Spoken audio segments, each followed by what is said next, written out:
அனைவருக்கும் வணக்கம். என் அன்பு தமிழ் சொந்தங்களே, புதிய தமிழ், புதுமை தமிழ் உங்களுக்காக கிடைத்த அருமையான தமிழ். நம் வருங்கால தமிழர்கள் வளத்தோடு வாழும் பொழுது, நலத்தோடு வாழும் பொழுது அவர்கள் எளிமையாக கற்றுக்கொள்ள நாம் வருங்காலம் என்று சொல்வதை இப்பொழுதே நீங்கள் கற்றுக்கொள்ளக்கூடிய மிக அழகிய எழுத்துக்கள், தமிழ் எழுத்துக்களைப் போல் அழகான எழுத்துக்களை, அருமையான எழுத்துக்களை, நல்ல உச்சரிப்புள்ள எழுத்துக்களை நீங்கள் காண முடியாது. அப்படிப்பட்ட அருமையான மொழி, இனிமையான மொழி தமிழை பற்றி நான் மிகுந்து கூறினால் நீங்கள் என்ன சொல்வீர்கள் என்று தெரியவில்லை. இருந்தாலும் சொல்ல வேண்டிய என்னுடைய அந்த உண்மையை நான் உங்களிடம் சொல்லுகின்றேன். இப்பொழுது பாருங்கள், இக்கண்ணா என்று சொல்லக்கூடிய அக்கண்ணா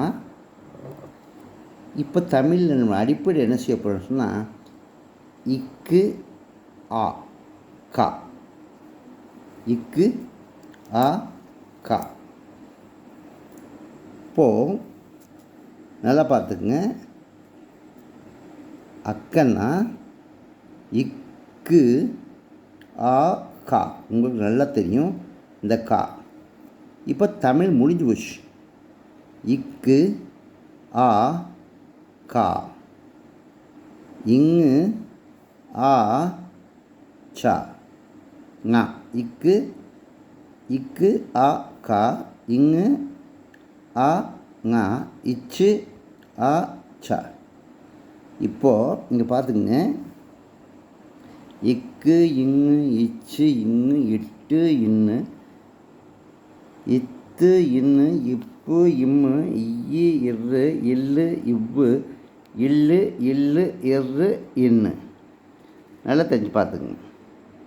இந்த 18 எழுத்துக்களும் புள்ளி வச்ச எழுத்துக்கள். அடுத்து பாருங்கள், இக்கு ஆ கா. இப்போ பாருங்கள், இக்கு புள்ளி வச்ச எழுத்தெல்லாம் இக்கு இங்கு இச்சுன்னு வந்துருச்சு. அப்போ அந்த புள்ளியெல்லாம் எடுத்துட்டா காங்க சங்க ட ந த நன்னு வந்துச்சு. இப்போது மெய்யெழுத்துக்கள் 18, உயிரெழுத்துக்கள் 12, உயிர் மெய்யெழுத்துக்கள். அப்போது புள்ளியை நம்ம எடுத்துட்டோம்னா என்ன ஆகும்? உயிர் மெய்யெழுத்தாக மாறிடுது. புள்ளியை நம்ம எடுத்தால் உயிர்மை எழுத்தாக மாறிடுது. இப்போ உயிர்மை எழுத்தெல்லாம் பார்த்துக்குங்க நல்லா. கங்க சங்க டன தன பம யரல வளல ர ந. நல்லா தெரியும் உங்களுக்கு. கங்க சங்க டன தன பம யரல வளல ர ந. இப்போ பாருங்கள், புள்ளி வச்ச எழுத்து இக்கு இங்குச்சு, புள்ளி எடுத்ததுக்கப்புறம் காங்காச்சான்னு வந்துருச்சு. இப்போ கா வந்துருச்சு. அடுத்து கா அப்படிங்கிறதுக்கு நம்ம ஒன்றுமே செய்யலை. நல்லா பார்க்குறீங்க, என்ன செய்யணும் பார்த்துக்கல, நல்லா பார்த்துக்குங்க.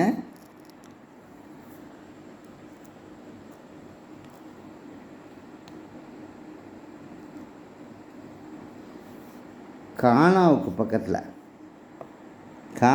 பக்கத்தில் இந்த ஆவணாவை போட்டோம். கானாவுக்கு பக்கத்தில் இந்த ஆவணாவை போட்டோம். இந்த ஆவணாவை போட்டதுனால என்ன செஞ்சேன், கான்னு வந்துருச்சு. கா. அதனால் காங்காச்சம் வளமையில் இருக்கிறதுனால காங்காச்சா அப்படி எடுத்தோம். புள்ளி எடுத்ததுனால காங்காச்சா வந்துருச்சு. இப்போ அடுத்தது கா என்ற குறியை குறிக்கணும்னு சொன்னால் கானாவுக்கு பக்கத்தில் ஆவணாவை போட்டோம். நல்லா பாருங்கள், இந்த காங்காச்சாவை நம்ம எழுதியிருக்கிறோம். காங்காச்சாவை ஃபுல்லாக நம்ம எழுதிட்டோம். நல்லா பாருங்கள், காங்காச்சாவை நம்ம ஃபுல்லாக எழுதிட்டோம். எழுதுறதுக்கப்புறம் என்ன பண்ணியிருக்கோம் பாருங்கள், வரிசையாக என்ன பண்ணியிருக்கோம், வரிசையாக காங்காச்சா எழுதி காங்காச்சாங்க எழுதி ஆவண குறியை போட்டோம் ஃபுல்லாகவே. நல்லா தெரியுதா உங்களுக்கு? ஃபுல்லாகவே ஆவண குறியை போட்டோம். தெரியுதா? ஃபுல்லாகவே ஆவணக்குறியை போட்டோம். அப்போ என்னாச்சு, இந்த ஒரு எழுத்தே போதும் உங்களுக்கு நம்ம முழு தமிழையும் எப்படி படிக்கணுங்கிறதுக்கு. இக்கு ஆ கா மெய்யெழுத்து உயிரெழுத்து உயிர்மெய் எழுத்து ஆயிடுச்சு. இனிமேல் நமக்கு நீட்டி எழுதணும். குறி போட்டோம், கொக்கி போட்டோம், ரெட்டை கொக்கி போட்டோம், அப்புறம் 2 சுழி போட்டோம், அப்புறம் ஒரு கொக்கி போட்டு ஒரு கால் வாங்கணும், அப்புறம் கடைசியாக கொவ்வண்ணாவுக்கு லானா போட்டு ஒரு எழுத்தை கொண்டு போட்டோம். இப்படி பல வகையிலும் செஞ்சோம். அவ்வளவும் தேவையில்லை. நமக்கு இப்போ என்ன எழுத்து, உயிரெழுத்துக்கள் 18, மெய்யெழுத்துக்கள் 12, 30 எழுத்துக்கள் மட்டுமே போதும். இதை வச்சே மாற்றி மாற்றி எழுதி நம்ம 247 எழுத்துக்களும் எழுதிட முடியுங்கிறது தான் நம்மளுடைய புதிய கண்டுபிடிப்பு. அப்போ எவ்வளோ எளிமையாக இருக்கணும், எவ்வளோ ஈஸியாக இருக்கணும், நம்மளை வருங்கால செல்வங்கள் எப்படி அதை எளிதாக கற்றுக்கட்டணும், நம்மளாம் எவ்வளோ எளிதாக படிக்கணும்னா இப்போ சொல்லிக் கொடுத்தா கூட 1வது பிள்ளை உடனே கற்றுக்கும், எப்படி எப்படியே கற்றுக்கணும். இவ்வளோ பார்த்துங்க.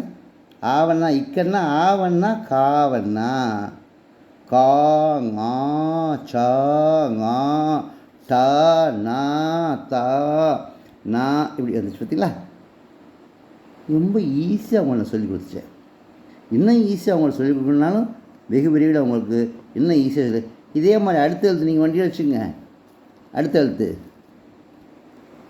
காணா ஆனாவை போட்டோம், ஆவணாவை போட்டோம், காவணாவை மாதிரி வச்சு இப்போ ஈனாவை போட மாதிரிங்க. ஈ போட்டிருக்கோம், காங்காச்சா எழுதியிருக்கோம், ஃபுல்லாக ஈனாக்குரிய போட்டோம். கீங்கி சீங்கி டின்னி தின்னி பி மீ ஈ ரி லி வி லி லி ரே நீ ஆச்சுங்களா. அடுத்து என்ன செஞ்சோம், ஈயண்ணாக்குரிய போட்டிருக்கோம். அடுத்து ஈயண்ணாக்குரிய போட்டிருக்கோம். இப்படி நம்ம என்ன செய்யலாம், 247 எழுத்தையும் நம்ம எழுதி 246 எழுத்துக்கள் நம்ம எழுதலாம். அக்கன்னான்னு சொல்லக்கூடிய அந்த ஒரு எழுத்துக்கு நிறைய விஷயங்கள் இருக்குது. அது ஆச்சரியமான விஷயம்.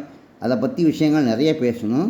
இருந்தாலும் இப்போ உங்களுக்கு தமிழை எப்படி எளிமையாக நாம் எழுதுவது, 1வது படிக்கிற புள்ள 2வது படிக்க போகும்போது முழு புத்தகத்தை எடுத்து படித்து அறிவில் சிறந்ததாக வளர்க்குறது அப்படிங்கிற விஷயத்தை பற்றி அப்படி நான் கூட சொல்லியிருக்கிறேன். நீங்கள் சிந்திச்சு பாருங்கள், நீங்களும் எழுதி பாருங்கள். நம்மளுடைய வருங்கால சமுதாயமாக்கிய இப்போ உங்கள் பிள்ளைங்களுக்கு நீங்கள் சொல்லிக் கொடுங்க. அது எவ்வளோ அழகாக எழுதுன்னு பாருங்கள். நீங்களே ஆச்சரியப்படுவீங்க. எவ்வளோ பெரிய எழுத்து கொடுத்தாலும் என்ன செய்யும், நீ புது புத்தகமாக நம்ம எழுதி கொடுத்தா கூட இந்த எழுத்து எழுதி காமிச்சோன்னு சொன்னால் நிச்சயமாக படிக்கும். அது எந்த சந்தேகமே இல்லை. நான் பல பிள்ளைங்களை நிறைய பிள்ளைங்கள்ட்ட கொடுத்து பார்த்துட்டேன். எல்லோருமே ஆச்சரியப்படுறாங்க. புதுக்கோட்டையில் நடந்த புத்தக கண்காட்சியில் நான் இதை வச்சு பார்த்தேன். சின்ன பிள்ளைங்களாம் படிக்க ஆரம்பிச்சு அதை பற்றிய விஷயங்கள் நீ தெரிஞ்சுக்கணும்னு சொன்னால் நம்மளுடைய புதுமை தமிழ் என்று சொல்லக்கூடிய PUTHUMAI புதுமை தமிழ் TAMIL புதுமை தமிழ் என்ற அந்த இதை நீங்கள் எடுத்து பாருங்கள். யூடியூப் சேனலில் போய் பார்த்தீங்கன்னா இன்னும் முழு வார்த்தை தெரிஞ்சுக்கலாம். இந்த பாருங்கள், இதுதான் அந்த யூடியூப் சேனல் புதுமை தமிழ். இந்த புதுமை தமிழ் சொல்லக்கூடிய இந்த யூடியூப் சேனல் மூலமாக நீங்கள் நிறைய வீடியோ நான் பேசியிருக்கேன்.